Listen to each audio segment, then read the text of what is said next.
to me, they're incredible on stage. So much pumped up energy, it seems. Yeah. Well, there's a girl that, and this is one girl that I ended up, her number and my number were very, very close together. And I don't know how far I'm allowed to go on the radio, but, you know, she is a prostitute, you know, and this girl is just a kid. She's a kid. And somehow her number ended up, she has a phone, and these guys call her phone, and they, you know, they get their services from her or whatever. But I guess she had did it in some way where they were calling me. She did her number in a way where they, you know, ended up always dialing my number. And what ended up happening is I got a chance to talk to her as an individual over the phone. And it got to a point where she even called me one time and was crying and breaking down. And then I asked her, had she ever acted before, you know, and then I found out really just how young she was. And, you know, it broke my heart. So I told her, I said, hey, I'm doing a play, which our next play that we're doing is called Craving Innocence. And, you know, I know there's a lot of people that are familiar with the biblical stories, but it's Mary of Magdalene, but it's going to be based in modern time. And when I was talking to this girl, she has, because of the life that she's led up until this point, she's perfect for the role because of what she's felt and what she's seen and what she's done. She could do this role, and then at the same time, I believe that God would transform her. So right. That's what I'm talking about. I love the church, don't get me wrong. I love the kids in the church, but when I see kids that don't know anything about the church, don't know anything about Christ or anything like that, those are the ones that I love to reach, probably more so. So let me ask you something. Anybody can join Wordical, right? Yeah. Or are there requirements or just what? Because what I understand is that this is a really good program in San Diego, and that you get a lot of, I'm sure you get a lot of kids that most people think are thugs that want to be a part of it because they think, you know, cameras and action and videos and film and all this and that. Right. Are there kids that you just have to turn away? You just say, we just can't work with you? Or do you welcome everyone? I haven't yet. I haven't yet. There was a kid that came in. I don't like to take them younger than 16, mainly because a lot of the issues that we deal with either on stage or, you know, in film are today's issues, you know, and you don't want to put like a 14 or 15-year-old in that kind of stuff. But there was a kid that came to us. His name is Adam, and he was 15 years old when he came, and he auditioned with us, and he was horrible. He was just horrible. And I thought, oh, my gosh, you know, this kid isn't going to be able to act for nothing and all that, you know. I wonder what we could do with him.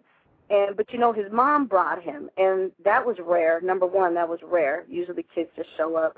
And after we started working with him, you know, went ahead and took him because his mom was saying, you know, you don't understand that he has such a passion to act and all this. And so I told her, I said, okay, you know, we'll go ahead and see what we could do to work with him.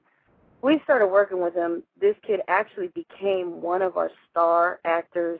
He took a national award, and he's incredible. Now he's doing a lot more with film with one of the kids who branched off of Wordical and now runs his own production company. But wow. It's neat to see that, you know, sit back. Do all of them become actors? No. Do all of them become stars? No. We have kids that, you know, I think it's kind of similar to, you know, what you see with like football or baseball or you know, those kind of programs. You want to just instill success. Now, do they have a desire to enter society in a different way? Oh yeah. You know, they come to me with, you know, saggy jeans and, you know, a really foul mouth. I had two guys that wanted me to watch their YouTube videos because they want to be, you know, they wanted to audition for Wordical. And they must have had every cuss word on there.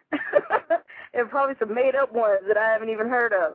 They said everything under the sun and then wanted you to, forgive the video? Yeah, well, you know, they said they had heard about Wordical. They got excited. The reason why a lot of the guys get excited is because, well, let me kind of explain how it works. I give them a skeleton, what it is that we need to show in a particular show, you know, or a particular stage act, you know, or whatever.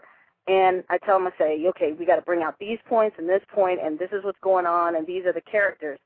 But I let them build the character. All of our stuff is musical, maybe 3 songs in the whole play, but, we have everything from hip-hop to step dancing to, and these are things that are all incorporated within the storyline, So what happens is these guys get together and they start putting the beats to their stuff. They start, they might say, okay, no, we want to do a rap on this part. And I say, okay, go for it.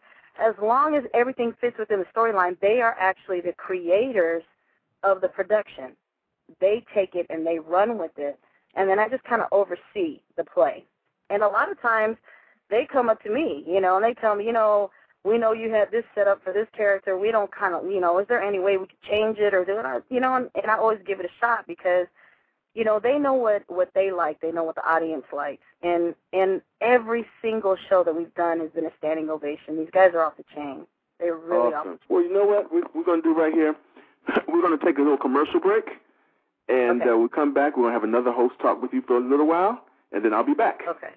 All right. All right. Okay. Did you know that over 90 million Americans 16 and up don't possess the necessary basic skills for employment? And that when children don't learn the valuable reading and writing literacy skills by 4th grade, it could impact them for a lifetime, decreasing their chances for success. Our program, The Book Tree, and the Book Tree Literacy Project, is taking a stand against illiteracy. Please help us by checking out our resources at johntwillschronicles.com.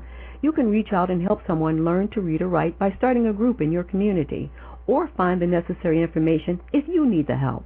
Do it right now. Visit johntwillschronicles.com. The message and the mission is simple. We need to read to succeed.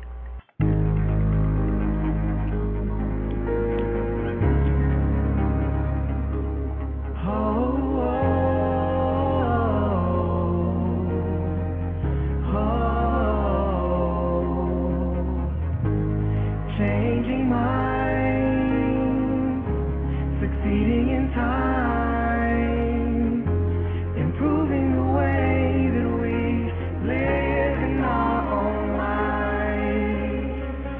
I strive to walk the path that's in my hands, so I control my own. It's time for change to come. My destiny is on the path I chose. It's time to change, to try to make things work together. We won't remain the same because we want to get better. Yes, we do. I've tried so many times to learn the ways of life. I know with where I've been, I'll walk the path that's right. Changing, succeeding, improving the days of our lives. Changing, succeeding, improving the days of our lives. The time has come for us to aim high with command our own road as we take flight. I've tried so many times to learn the ways of life, but I know when it's time, I know that I'll find what we'll find, and I'll do what makes it worth it. Time to change, to try to make things work together. We won't remain the same because we want to get better. Yes, we do. Time to change, to try to make things work together.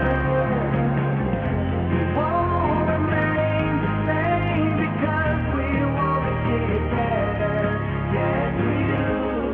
Changing minds, succeeding in time, improving the